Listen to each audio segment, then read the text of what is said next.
नमस्कार मित्रों, मैं आचार्य विनोद भारद्वाज आपका स्वागत करता हूँ। नवरात्र चल रहा है और आप लोग भी माता रानी की आराधना कर रहे होंगे। यह आराधना आपके जीवन में सारी खुशियाँ दे, क्योंकि माता रानी झोलियाँ भरने वाली हैं। आपकी वह मनोकामना पूर्ण हो जिस मनोकामना के तहत आप नवरात्र का व्रत कर रहे हैं।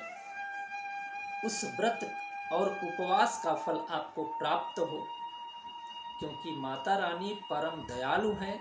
अपने भक्तों को अपने आंचल में छिपा लेती हैं, उनकी सारी मुश्किलें दूर कर देती हैं। लेकिन कोई भी यज्ञ बिना हवन के आधी अधूरी मानी जाती है, उसका फल आधा अधूरा ही रह जाता है। नवरात्र में किस दिन हवन करें, इसमें बहुत सारी भ्रांतियां आ गई हैं। कुछ लोग अष्टमी को हवन कर लेते हैं, कुछ लोग नवमी को हवन करते हैं, तो कुछ लोग चतुर्दशी को हवन करते हैं। क्या यह हवन का कार्यक्रम दुर्गा सप्तशती में आया है क्या? इस विषय की आज हम आपको विस्तृत जानकारी देने वाले हैं, क्योंकि बेहद महत्वपूर्ण हो जाता है। अलग अलग दिनों में आहुति करना और बिना जानकारी के आहुति कर देना, वह यज्ञ आपकी आधी अधूरी हो जाती है। इसलिए हम दुर्गा सप्तशती में खोजने का प्रयास करेंगे कि क्या अष्टमी को या नवमी को या चतुर्दशी को हवन किया जा सकता है क्या। तो दुर्गा सप्तशती के 12वें अध्याय का चौथा श्लोक कहता है, अष्टम्यां चतुर्दश्यां नवम्यां चैकचेतसा श्रेयन्ति चैव मे भक्त्या मम महात्म्यमुत्तमम्। अष्टमी, नवमी, चतुर्दशी को जो भी भक्त हमारे नाम का गुणानुवाद करता है, जो मेरे महात्म को सुनता है, जो यज्ञ यजन करता है, उसकी मैं सारी मनोकामनाओं को पूर्ण कर देती हूँ। ये 12वें अध्याय का चौथा श्लोक कह रहा है। तो अब बात करते हैं कि अष्टमी के दिन कौन से लोगों को हवन करना चाहिए, किन साधकों को हवन करना चाहिए, इस विषय की बात करते हैं। क्योंकि अष्टमी के दिन माता महागौरी की आराधना की जाती है। माता महागौरी जीवन में खुशियां देने वाली हैं, साथ ही साथ वो भगवान शिव की प्रिया है। कोई भी तंत्र टोटका या कोई भी तांत्रिक शक्ति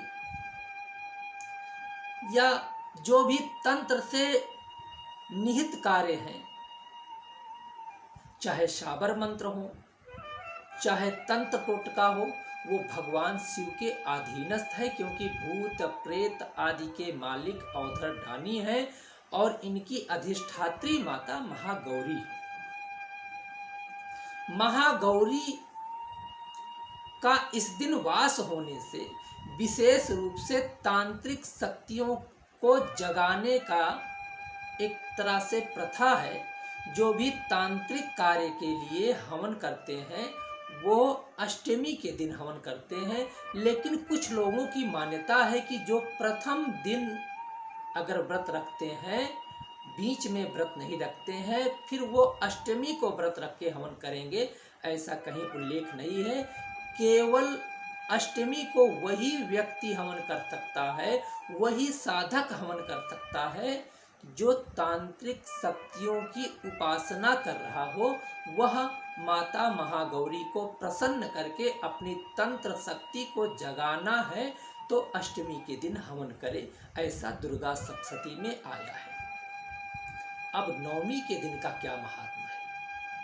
क्योंकि नवमी के दिन माता सिद्धिदात्री है, वह समस्त सिद्धियों को प्राप्त कराने वाली है, भक्तों की मनोकामनाओं को पूर्ण करने वाली है।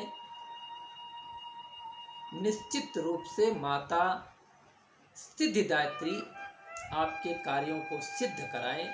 दुर्गा सप्तशती के अनुसार यदि नवमी के दिन हवन किया जाए तो निश्चित रूप से मनोकामनाओं की पूर्ति होती है। इस वीडियो को पूरा आप देखिएगा, क्योंकि मैं इस नवरात्र में नवमी कब है, अष्टमी कब है और विजयदशमी कब है, इसका भी उल्लेख आपके साथ करूंगा, क्योंकि बहुत सारी भ्रांतियां फैली हुई हैं। दशमी, नवमी एक दिन, अष्टमी कब है, बहुत सारी अस्त व्यस्तताएं फैली हैं। लेकिन पहले बात करते हैं चतुर्दशी की, क्योंकि नवमी तो आप समझ ही गए होंगे कि नवमी शुद्ध वैष्णव जो घर गृहस्थ के लोग हैं उनको नवमी के दिन हवन करने से सिद्धियां प्राप्त होती हैं। लेकिन चतुर्दशी के दिन कौन यज्ञ यजन करे, कौन व्यक्ति, कौन ऐसा साधक है जो चतुर्दशी के दिन हवन करे तो उसकी मनोकामनाएं पूर्ण होती हैं। देखिए, इसके लिए कहा गया है कि जो भी भक्त मिट्टी की प्रतिमा को स्थापित करता है और उनका पूजन करता है, निश्चित रूप से वह चतुर्दशी के दिन माता का विसर्जन करता है। इसके लिए कहा गया है शरद काले महापूजा क्रियते च वार्षिकी, अर्थात ये जो शरद काल एक वर्ष का के पूजन के महात्म को प्राप्त कराने वाला होता है। अर्थात यह जो शरद काल का जो आश्विन महीना है, इस महीने में माता की मिट्टी की मूर्ति स्थापित की जाती है, अर्थात बना करके स्थापित की जाती है। प्रतिपदा से लेकर चतुर्दशी तक इसका पूजन करके चतुर्दशी के दिन माता का विसर्जन करने से मनोवांछित फल की प्राप्ति होती है। इसलिए जो भी भक्त माता की मिट्टी की मूर्ति बना के पूजन करते हैं वो चतुर्दशी के दिन विसर्जन करते हैं।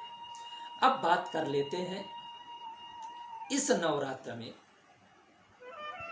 अष्टमी कब है और नवमी कब है, विजयदशमी कब है। बहुत सारी भ्रांतियां बनी हुई हैं।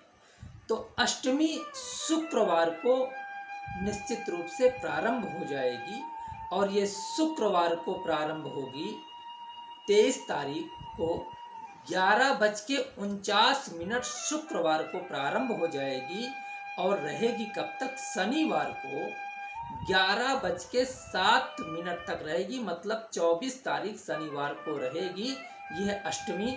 तो आप शनिवार के दिन अष्टमी का पूजन कर सकते हैं। अब बात कर लेते हैं नवमी की। तो नवमी में शनिवार को 11:08 के बाद से नवमी लग रही है, लेकिन उदया तिथि में नवमी रविवार को आ रही है और वह 10:54 तक रहेगी, अर्थात 10:54 तक नवमी का वास रहेगा। लेकिन क्योंकि विजय मुहूर्त, अभिजित मुहूर्त दशहरा दोपहर का मान्य होता है, इसलिए इसी दिन दशहरा भी है। तो आप दशहरे का भी पूजन इसी दिन आप कर सकते हैं। मित्रों, इस कार्यक्रम में कहीं भी आपको कुछ समझ ना आया हो, कमेंट बॉक्स में जा कर के कमेंट कर सकते हैं। हम आपके प्रश्न को लेंगे और सटीक उत्तर देंगे। परंतु आप हमारे YouTube चैनल को सब्सक्राइब करें, लाइक करें, शेयर करें। आप लोगों का बहुत बहुत धन्यवाद। नमस्कार।